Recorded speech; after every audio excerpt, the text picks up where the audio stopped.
Hare Krishna, welcome to Joy Bipul blog. একটি নতুন পর্বে আপনাদের সকলকে স্বাগতম। আজকের পর্বে আমরা জানব বাড়িতে বা দোকানে বিশ্বকর্মা পুজোর সহজ নিয়ম, কিভাবে পুজো করা হয়, এই পুজোর নিয়ম কি, এবং জানব বিশ্বকর্মা পুজো করতে কি কি উপকরণ প্রয়োজন হয়।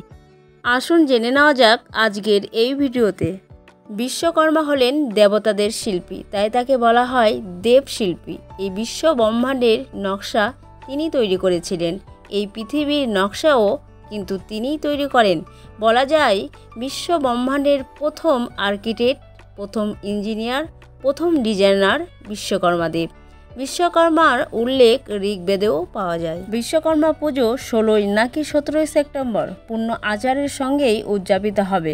সমস্ত শ্রমিক তাদের যন্ত্রের পুজো করেন। আসুন জেনে নেই বিশ্বকর্মা পুজোর তিথি, গুরুত্ব ও পূজার পদ্ধতি।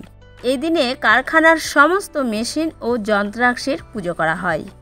এবছর বিশ্বকর্মা পুজো উদযাপিত হবে আগামীকাল 31শে ভাদ্র 17 সেপ্টেম্বর মঙ্গলবার। শাস্ত্রমতে জানব বিশ্বকর্মা পুজোর দিন কী কী করা উচিত। চলুন জেনে নেওয়া যাক বিশ্বকর্মা পুজোর দিন কী কী ব্যবস্থা নেওয়া যেতে পারে যা সমস্যা দূর করতে পারে। এবছর যেহেতু সূর্য কন্যা রাশিতে প্রবেশ করবে 16 সেপ্টেম্বরে 2024 রাত 7:47, কিন্তু সন্ধ্যায় বিশ্বকর্মা পুজো হয় না। এতএব বিশ্বকর্মা পুজো অর্থাৎ বিশ্বকর্মা জয়ন্তী 17 সেপ্টেম্বর 2024 পালিত হবে।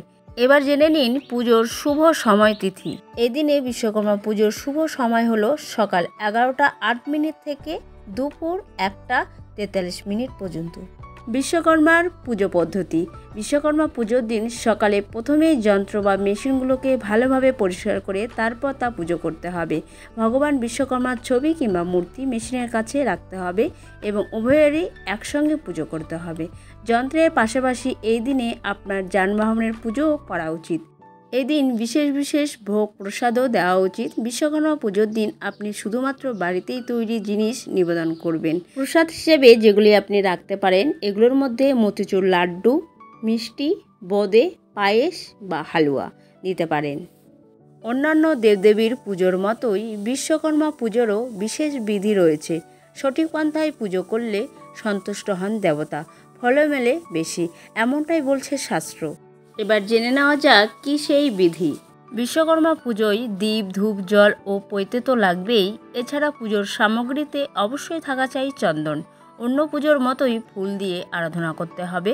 বিশ্বকর্মা পুজোর ক্ষেত্রে সাদা ফুল অর্পণ করবেন। শাস্ত্রমতে বিশ্বকর্মা দেবের পুজোয় কপালে টিকা লাগা খুব জরুরি। কেন? টিকার অর্থ কী? টিকার অর্থ হলো দেবতাদের সামনে নিরাপত্তা ও সুরক্ষার প্রতিশ্রুতি রাখা, দেবতাদের প্রতি নিবেদিত হওয়ার প্রতিশ্রুতি প্রমাণ চিহ্ন টিকা। এসব কারণেই বিশ্বকর্মা পুজোর দিন সিঁদুরের টিকা দেওয়া খুবই শুভ। বিশ্বকর্মা পুজোর দিন বাড়িতে থাকা যন্ত্রপাতি সরঞ্জামগুলোকে সুন্দর করে অয়েলিং করে ধুয়ে মুছে রাখা উচিত। তার ফলে এইসব যন্ত্রপাতি ভালো থাকে সারা বছর, ভবিষ্যতে কাজে লাগতে সুবিধা হয়। একটা কথা বিশেষ ধ্যান রাখবেন, বিশ্বকর্মা পুজোর দিন কিন্তু বাড়ির যন্ত্রপাতি, রান্নাঘরের ব্যবহৃত সরঞ্জাম কাউকে দেওয়া উচিত নয়। এছাড়াও বিশ্বকর্মা পুজোর দিনে অচেনা কারো কাছ থেকে খাবার নিয়ে ঘরে রাখতে নেই। এর ফলে পুজোর দিনে নেতিবাচক এনার্জি ঘরে প্রবেশ করতে পারে, যা আমরা কেউ চাই না। বিশ্বকর্মা পুজোর শেষে প্রসাদ সকলকে বিতরণ করা বাঞ্ছনীয়।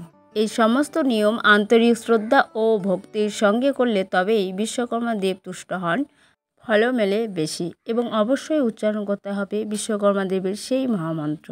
সেটি হলো দেব শিল্পী মহাভাগ, দেবানাং কার্য সাধক, বিশ্বকর্মণ্যমস্তভ্যং সর্বাভীষ্ট উপদায়ক।